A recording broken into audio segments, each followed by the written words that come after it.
Hello and welcome back to Rayman Origins.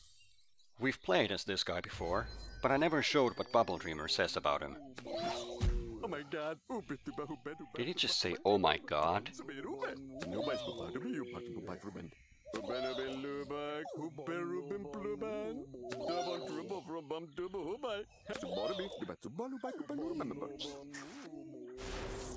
So seeing how we've used him before, we're gonna use someone else today. Like the Teensy King. There's also the new character we unlocked last time. It's another Rayman model.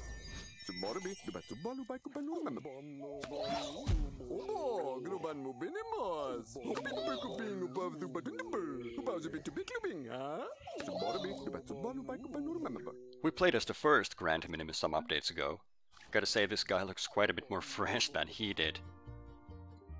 As I said before, none of the teensies play any different. In fact, none of the characters play any different. But you know, it's just a little bit of variety. So I figure, why not make the best of it?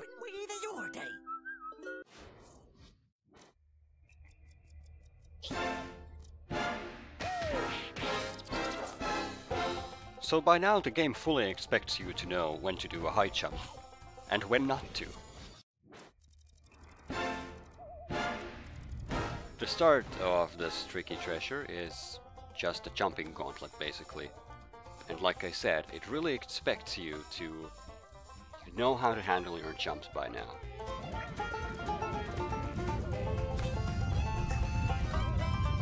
Uh-oh.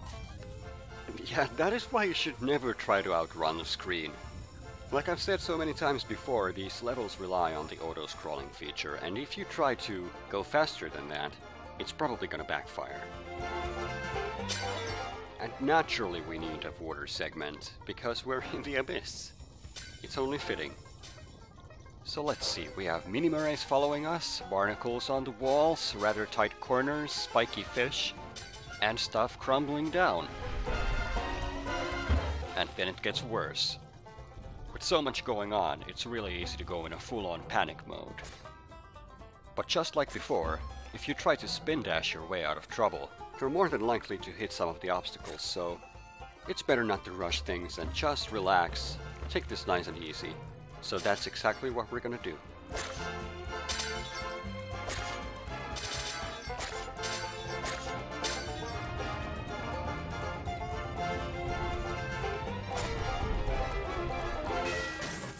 And here we are. A rather long stage. I'm not sure, but I think this might be the longest tricky treasure in the entire game. Only one more skull tooth to go. And that brings us to the time trials. Like I said before, this chapter does not have very good time trials. And there's very little to say that I haven't already covered in the Sea of Serendipity. Of course, the currents are still useful in going fast. And there's some challenge in it. Some of the barnacles may pose a threat, some of the spike fish may be difficult to avoid. But all in all, it's not very challenging, and you'd expect more from an endgame level. I think the Sea of Serendipity time trials were actually harder than anything we see over here.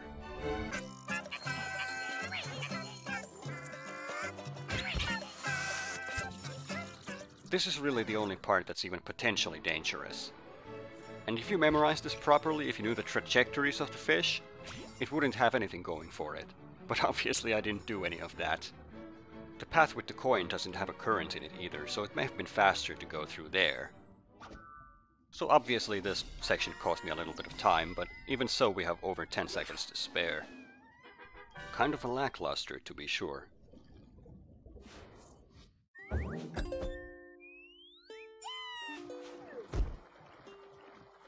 If you thought that was bad, wait till you see this.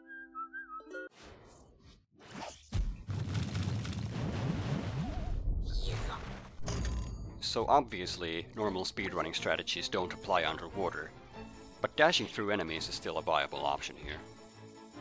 If you have a batch of enemies in a line, you can go through them like a speeding bullet. But if you mash the attack button elsewhere, it's not gonna give you much of a boost. What you want to do instead is leave a little pause between each tap. and that'll give you the desired speed boost underwater.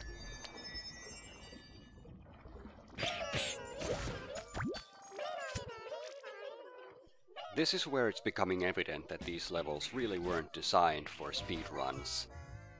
The openness of the areas that I complimented a couple of updates back makes time trials completely trivial. I mean, just look at this.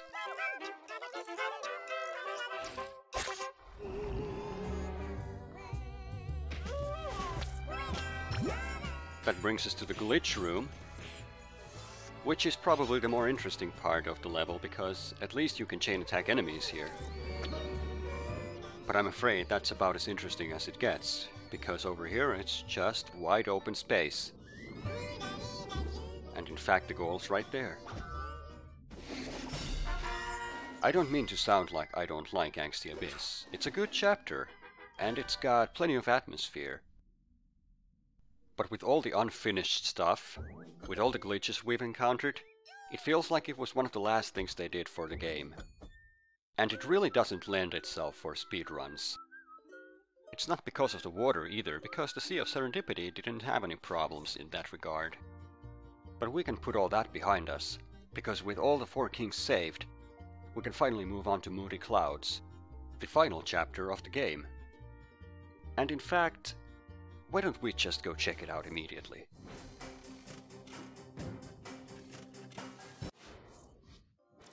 Greetings, minions.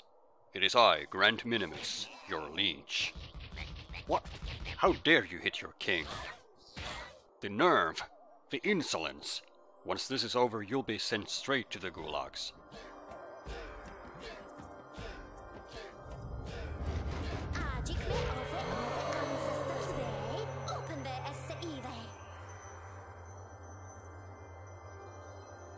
Little bit of trivia. Polonkus is actually the name of Bubble Dreamer. So the portal to Moody Clouds is open. We could go there right now. But I think we need Rayman for this. So next time we'll fetch him from the snoring tree and enter the last world of the game. See you then.